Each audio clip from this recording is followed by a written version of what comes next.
In the icy waters of the North Atlantic, about 20 miles off the coast of the Outer Hebrides in Scotland, a solitary lighthouse stands on the rocks of the Flannan Isles.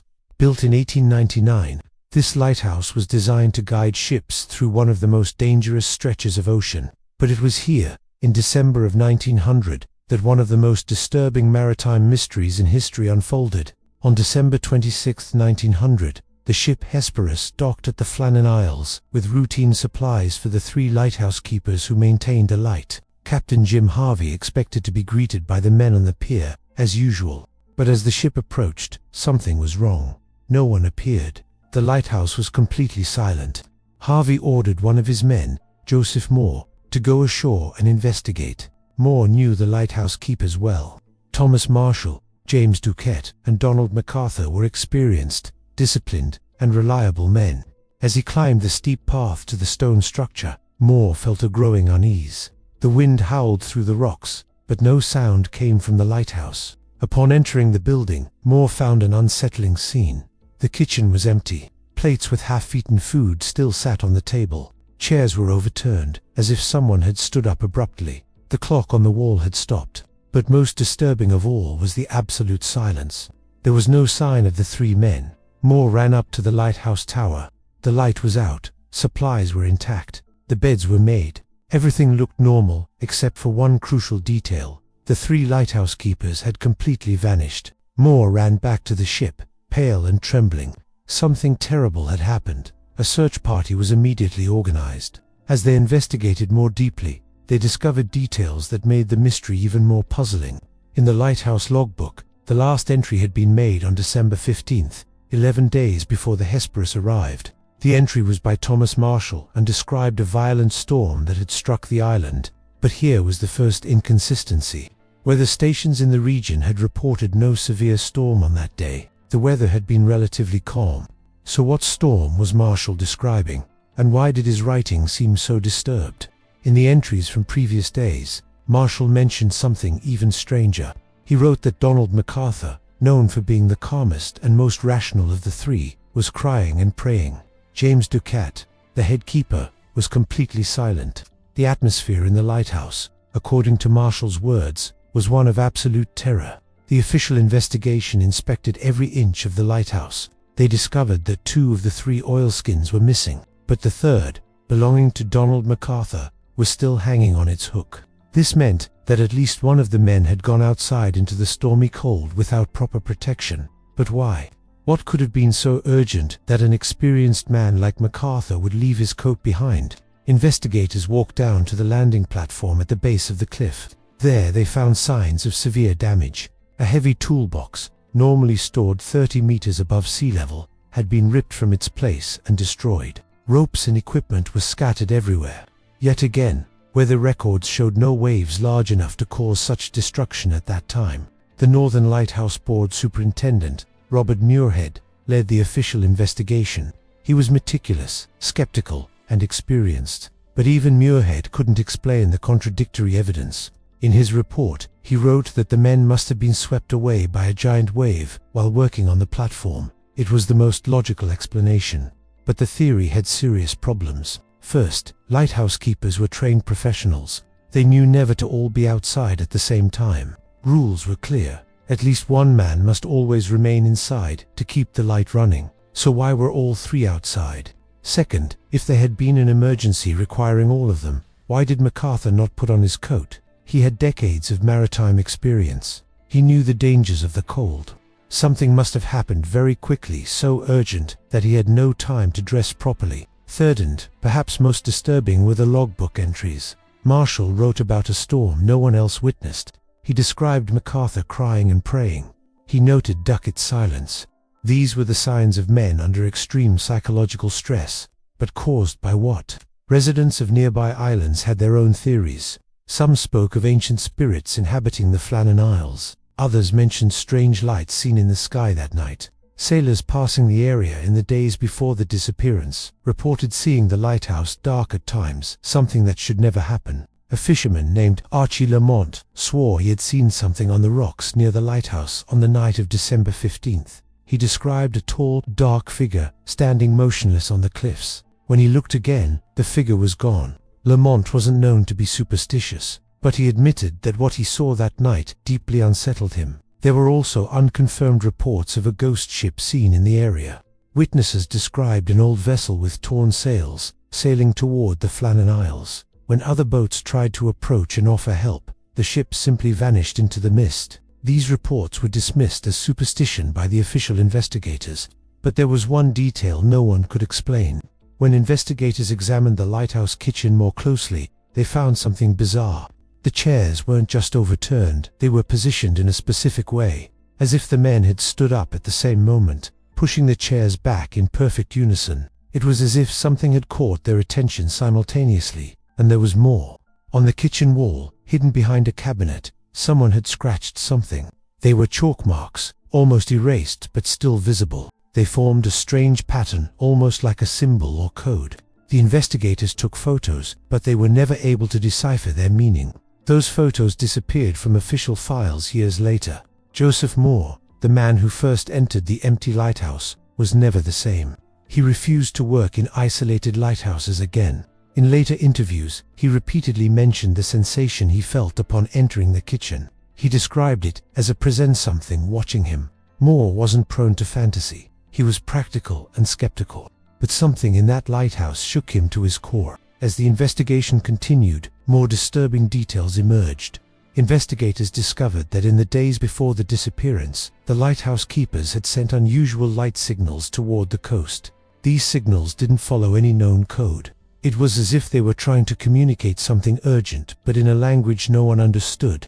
A personal diary belonging to James Ducat was found in his room. The final entries were unsettling. He wrote about disturbing dreams, visions of giant waves that spoke with human voices, and an increasing sense that something was watching them from the depths of the ocean. Ducat mentioned that the other keepers had similar experiences, but they had agreed not to discuss them openly for fear of being considered insane.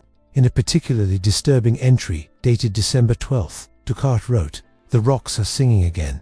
Marshall heard it to this time. MacArthur refuses to go down to the platform. Says there is something in the water that shouldn't be there. Something ancient. I don't believe these superstitions, but I must admit the sound is unsettling. It is almost as if the stones were alive. What was this sound the rocks made? Some experts suggested it could have been a natural acoustic phenomenon caused by wind and waves creating resonances in underground caves. But the lighthouse keepers were experienced men who knew all the natural sounds of the ocean and rocks. Why would this particular sound disturb them so much? The investigation also revealed something about the history of the Flannan Isles that had been deliberately omitted during the lighthouse's construction.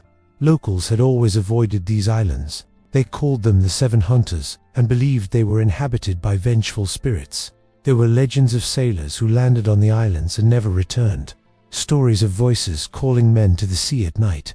In the 17th century, a missionary expedition visited the islands to build a small chapel. Of the 7 men who landed, only 3 returned. They refused to speak of what happened to their companions, but all developed a deep aversion to the sea. One was found dead weeks later, apparently by suicide, with a note that read only, "They call me back. I cannot resist any longer."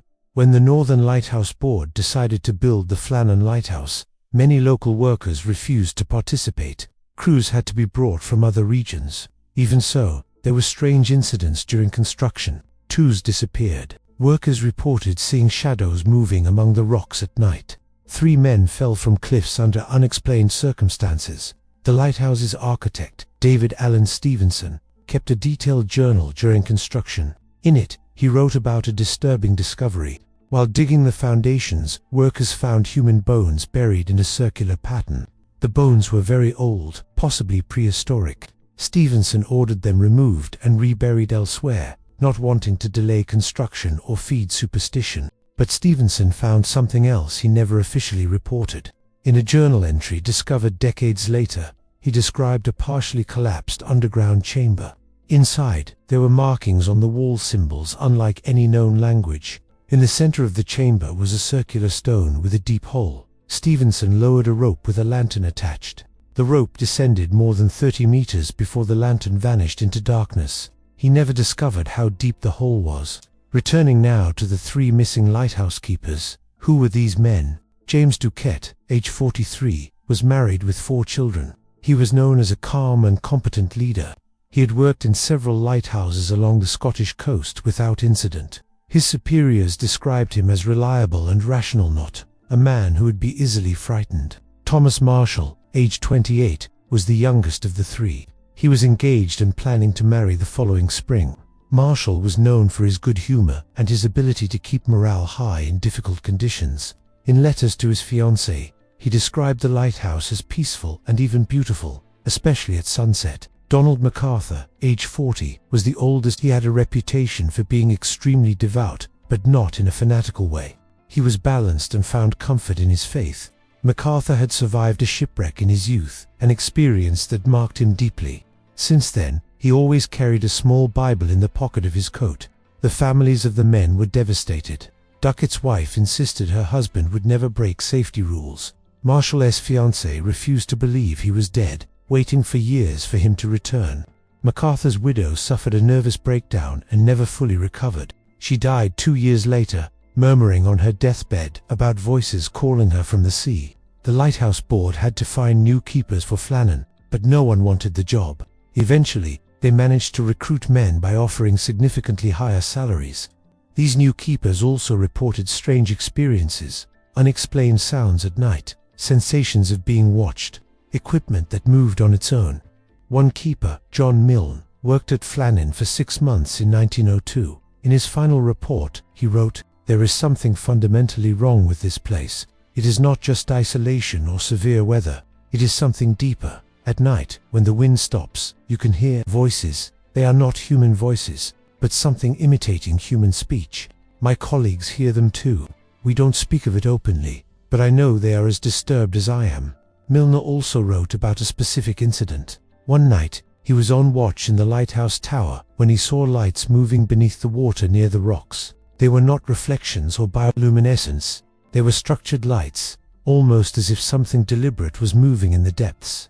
The lights formed a circle around the base of the rocks and then suddenly plunged downward and vanished. Theories about the disappearance of the 3 keepers proliferated. The official explanation was the rogue wave theory, that the 3 men were working on the landing platform when an unexpected massive wave swept them out to sea. But as noted earlier, this theory had significant flaws.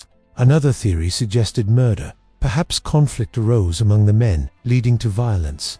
MacArthur could have killed the other 2 and then jumped off the cliff. But this didn't explain the lack of signs of struggle or the disturbing diary entries from days earlier, and the 3 men were known to get along. A more elaborate theory involved espionage. In 1900, political tensions in Europe were rising. Some speculated the lighthouse keepers might have witnessed something they were not meant to see, perhaps an experimental submarine or a secret military operation.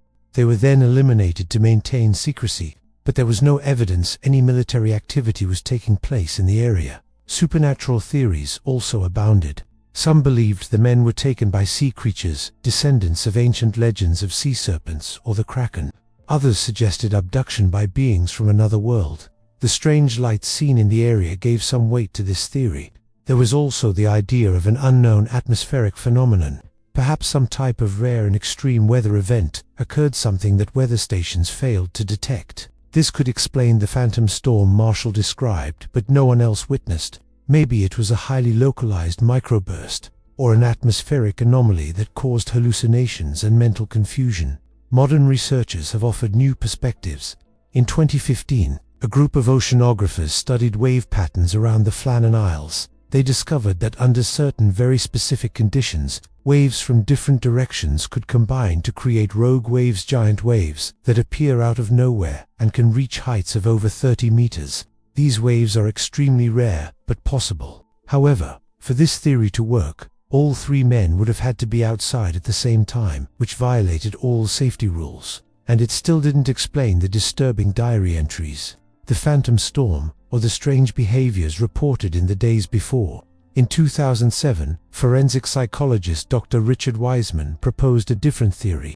He suggested the keepers might have experienced shared psychosis, so known as folie à deux, or in this case, folie à trois, extreme isolation, constant stress, and perhaps exposure to carbon monoxide from poorly ventilated lamps could have caused collective hallucinations and irrational behavior. This theory explains the strange diary entries, MacArthur crying and praying, and Ducat's silence. In a state of shared psychosis, the men could have developed the same delusion, perhaps believing something from the sea was coming for them. In a moment of irrational panic, they might have run outside, with MacArthur so rushed he didn't grab his coat, and all falling from the cliffs in the darkness. But even this theory has problems. Shared psychosis usually requires a much longer isolation period than the keepers experienced. They received supplies and visitors regularly, and these were experienced, mentally stable men. None had a history of psychological issues. The Flannan Lighthouse mystery captured the public imagination and inspired countless works of art. Poet Wilfred Wilson Gibson wrote Flannan Isle in 1912, an atmospheric poem dramatizing the discovery of the empty lighthouse. The 2018 film The Vanishing, starring Gerard Butler, is based on the case, though it takes significant creative liberties. Television programs on unsolved mysteries often feature the case. Documentaries were made, books were written. The Flannan Lighthouse became a symbol of inexplicable mystery, a reminder that even in the modern age, some things defy understanding. The lighthouse continued operating until 1971, when it was finally automated.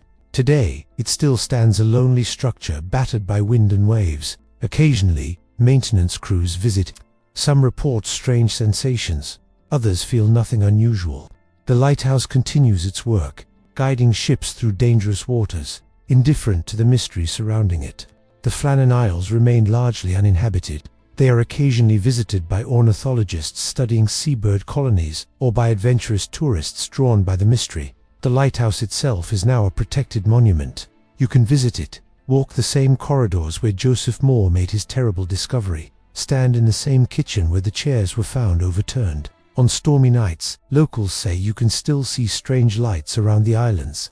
Lights that do not come from the lighthouse. Lights that move in ways that defy explanation.